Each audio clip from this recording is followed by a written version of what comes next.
Good morning and welcome back to our channel. নতুন একটা পর্বে তোমাদেরকে অনেক অনেক ভালোবাসা স্বাগত। কেমন আছো বন্ধুরা? আশা করি তোমরা খুব ভালো আছো, আর আমি কিন্তু আজকে ভীষণ ভালো আছি। তো এখন ঘড়িতে বাজে 9টা। তো এখন থেকেই তোমাদেরকে সাথে নিয়ে ব্লগটাকে স্টার্ট করে দিলাম। আশা করি এই ব্লগটা তোমাদের খুব ভালো লাগবে, তাই শেষ পর্যন্ত কিন্তু অবশ্যই দেখতে থেকো। আর আজকে আমার গলার টোনটা শুনে একটু আনন্দ ফিল হচ্ছে। তো সত্যি গো, আজকে আমি ভীষণ খুশিতে আছি। কেন বলো তো? আজকে হচ্ছে আমার দাদা আর আমার মা দুজনাই কিন্তু আসবে। আর আজকে কিন্তু মা তো 2-3 দিন থাকবে, আর আজকে কিন্তু দাদাও থাকবে। তো ভীষণই মজা। আর সন্তোষ কিন্তু আজকে চলে আসবে দুপুরবেলার দিকে আর কি। তো প্রচণ্ড খুশি লাগছে সবাই মিলে একসাথে। আমার একা একা থাকতে তো ভালো লাগে না, সবাই মিলে যখন একসাথে হয় তখন কিন্তু ভীষণ মজা লাগে। আর আগের দিনকেই তোমাদের বলছিলাম যে আমি মাকে অনেকবার করে বলছি, কিন্তু মা কিছুতেই আসছে না। তো আজকে আলটিমেটলি আসছে, আমার ভীষণ ভালো লাগছে। আর মা তো 2-3 দিন থাকবে, তারপরে আমরা কিন্তু একসাথেই শান্তিপুর চলে যাব। ওই যে আমার সেই দাদার অনুষ্ঠানটা কিন্তু রয়েছে, তো সবটাই তোমাদের সাথে শেয়ার করব। তো যাই হোক, আশা করি তোমাদের ভালো লাগবে, আর এই ভিডিওটাও তো ভালো লাগবে, তো দেখতে থাকো। আর আজকে সকালবেলায় উঠে বাসি ঘর দোর সমস্তটাই খুব আনন্দ সহকারে আর কি তাড়াতাড়ি করে পরিষ্কার পরিচ্ছন্ন করে নিয়েছিলাম। সেগুলো আজকে তোমাদের সাথে শেয়ার করে নিই। আর এখন একটুখানি চাউমিন করে নিচ্ছি, আর একটুখানি দেখলেই পেলে সোয়াবিন দিয়ে একটুখানি চাউমিন করে নিলাম। আসলে আমার মা না চিকেন খায় না, তাই জন্য একটুখানি সোয়াবিন দিয়ে করে নিলাম। আর আমার মা দাদা মোটামুটি চলেই এসেছে আর কি, আমাকে ফোন করেছিল এই ঢুকবে বলে। চাউমিন হতে হতে ওরা চলেও আসবে। এই দেখো, তোমাদের বললাম এই যে দাদা আর মা চলে এসেছে। কি মজা লাগছে আমার, কত বলার পর তারপরে কিন্তু আমার মা দাদা এসেছে, খুব খুশি। তো চলো এবার তাড়াতাড়ি করে একসাথে খাওয়া দাওয়াটা সেরে নিই।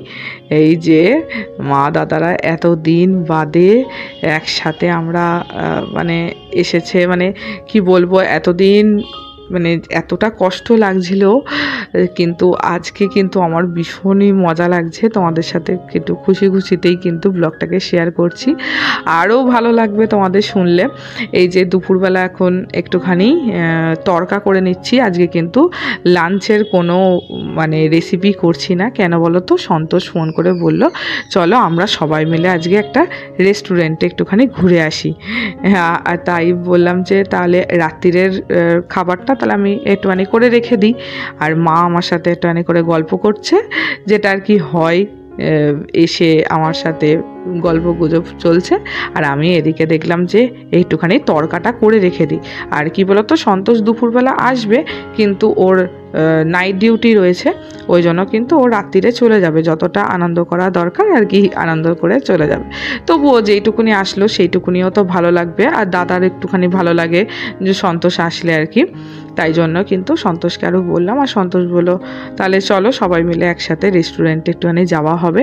আর কি বলতো, মা খুব একটা না রেস্টুরেন্টে যায় না। আর প্রথমে তো যাবে নাই করছিল, কিন্তু যেহেতু জামাই বলেছে তাই জন্য আর কি করবে, যেতে তো হবে। আর একটা জিনিস তোমাদের দেখাই, দেখো আমার দাদাটা কি করে, মাটাকে দেখেছো? এত দুষ্টুমি করবে কি বলবো। মাকে যতটা পারে ততটা একটুখানি হাসি খুশিতে রাখার চেষ্টা করে। আর সত্যি কথা বলতে গেলে মায়ের লাইফে তার কিছুই অবশিষ্ট নেই আমরা ছাড়া। তো আমরা যতটা পারি ততটাকে মাকে যতটা পারি আর কি ভালো রাখার চেষ্টা করছি, কিন্তু তার ফাঁকা জায়গাটা তো আমরা ফুলফিল করতে পারবো না, এটাই হচ্ছে ব্যাপার। তো যাই হোক, আর কষ্টের কথা আজকে বলবো না, আজকে কিন্তু আনন্দের দিন, আনন্দ করব। আর দেখো আমার তরকারিটা কিন্তু হয়ে গেল। আর দেখলাম যে একটুখানি জলের বোতলগুলো মায়ের সাথে গল্প করতে করতে ভরে ফেলি, আর ততক্ষণে তারপরে কিন্তু রেডি হব।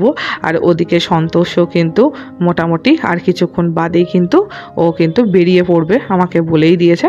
এই যে জলগুলো মোটামুটি ভরা হয়ে গেল, এবারে আমি রেডিটা হয়ে নিই। এই দেখো রেডি হচ্ছি, আর সন্তোষ চলেও আসলো মানে এক্ষুনি চলে আসবে আর কি। এই দেখো সন্তোষ চলে এসেছে, আর সন্তোষ একেবারে রেডি হয়েই এসেছে, তাই জন্য আর আমাদের ওয়েট করতে হবে না, আমরা কিন্তু এক্ষুনি বেরিয়ে পড়বো সবাই মিলে। এই দেখো আমরা সবাই মিলে বেরিয়ে পড়ছি রেস্টুরেন্টে যাওয়ার জন্য। খুব মজা লাগছে, একসাথে 4 জন মিলে যাচ্ছি, আর এরকম সচরাচর কোনো দিনই যাইনি। আর আমাদের কাছে ভূতের রাজা দিলবর তো রয়েছে, তো ওখানেই যাওয়া হচ্ছে, মাকে নিয়ে তো বেশি দূরে যাওয়া যাবে না, তো ওই জন্য আমরা কিন্তু এখানেই নিয়ে চলে এসেছি।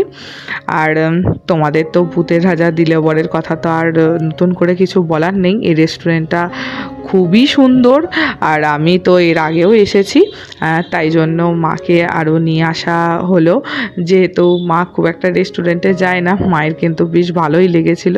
তারপরে আমরা তো এদিকে বাছাবাছি শুরু করে দিয়েছিলাম, তারপরে আমি হ্যান্ড ওভার করেছিলাম দাদা আর সন্তোষকে।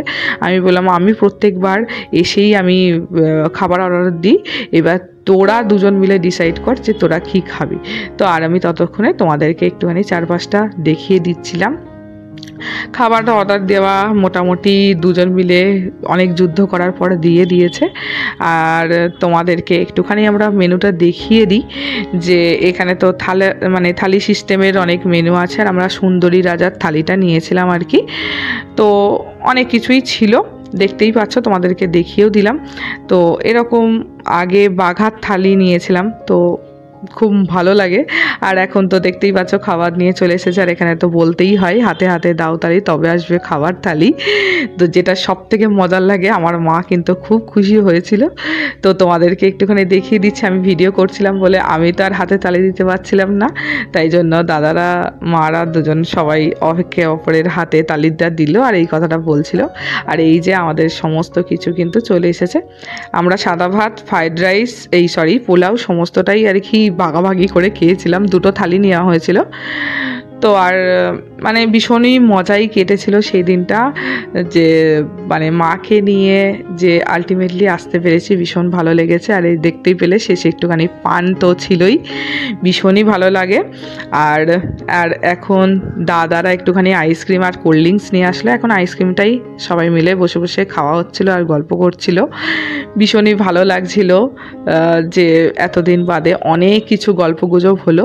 তারপরে একটুখানি তানিয়া দিয়ে এসেছিলো, একটুখানি তানিয়া দি মায়ের সাথে দেখা করতে এসেছিলো আর কি, তো তাই একটুখানি গল্পগুজব হলো। তারপরে একটুখানি অনেকক্ষণই গল্প টল্প করার পরে এই যে একটুখানি সন্ধ্যা দিতে শুরু করে দিলাম।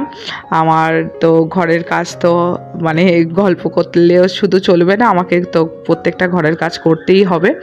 তো আশা করি বন্ধুরা তোমাদের এই পর্যন্ত ভিডিওটা অবশ্যই ভালো লেগেছে। তো এরকম যদি ভালো লেগে থাকে কোথাও গিয়ে, তাহলে অবশ্যই কিন্তু একটা লাইক করতে ভুলো না। নতুন বন্ধুরা যদি ফার্স্ট টাইম এই ভিডিওটা দেখে থাকো, তাহলে অবশ্যই কিন্তু আমার চ্যানেলটাকে সাবস্ক্রাইব করে পাশে থাকতে পারো। তোমরা নিরাশ হবে না, তোমাদের ভালোই লাগবে। আর আমাদের বাঙালিদের এই যে একটুখানি সন্ধেবেলায় চা না খেলে তো ভালো লাগে না, তাই একটুখানি আদা দিয়ে কিন্তু জমিয়ে চা করে নিলাম সবাই মিলে। এখন কিন্তু চা খাওয়া হবে, বুঝতেই পারছো, মা দাদা এসেছে বলে কথা, আর সেখানে যদি একটুখানি গল্পগুজব না হয় তাহলে কি করে হবে বলো। মানে একটা জিনিস খাওয়া হচ্ছে আর আমরা একটুখানি গল্প করতে শুরু করে দিচ্ছি, বুঝলে তো, এরকম আর কি হচ্ছিল। মানে মনে হচ্ছিল যেন কতদিন আমরা গল্প টল্প করিনি, সেদিনকেই যেন আমাদের মনে হচ্ছিল যেন কত গল্প জমে রয়েছে, আর ভীষণ মজা হচ্ছিল আর কি। এত দুঃখের পরে মানে এই দিনটা কাটাবো, মানে সেটা আমি ভাবছিলাম আর কি। আর এই ভিডিওটাতে যখন ভয়েস ওভার দিচ্ছি তখনও নিজেরও খুব ভালো লাগছে যে মা আলটিমেটলি আমার বাড়িতে এসেছে। আর মাকে আজকে কিচ্ছু করতে দিইনি, প্রথমে বলছিল চলো আমরা রুটিটা করি, তো সন্তোষ বলেছিল না তোমাকে কিছু করতে হবে না, তুমি একটু বসো। আমরা 2 জন মিলে একটুখানি কিন্তু রুটিটা করিনি, তাই সন্তোষ কিন্তু সেঁকে দিয়েছিল, আমি রুটিটা কিন্তু বেলেছিলাম। আর এই যে সন্তোষকে কিন্তু এখন খাবারটা দিয়ে দেবো, কারণ সন্তোষ বেরিয়ে যাবে, তোমাদের বললাম সন্তোষের কিন্তু ডিউটি রয়েছে 10টা থেকে আর কি, ওই জন্য ওকে দিয়ে দেওয়া হবে, আর আমরা হচ্ছে পরে খেয়ে নেবো। তো এইভাবেই আমাদের এই দিনটা কিন্তু খুব ভালোভাবে কেটেছিল, খুব মজাতে কেটেছিল। সন্তোষ হয়তো তারপরে এই যে চলে যাচ্ছে দেখতেই পাচ্ছ, কিন্তু অতটাও খারাপ লাগছিল না যতটা অন্য দিনকে আমাকে একা ফেলে রেখে চলে যায়, যেহেতু মা দাদা ছিল তাই। তো যাই হোক, ও ভালোই ভালোই এগিয়ে যাক, আর আমি নেক্সট ভিডিওতে আবারও তোমাদের সামনে চলে আসব। তোমরা ততদিনে ভালো থেকো, সুস্থ থেকো। Tata, good night.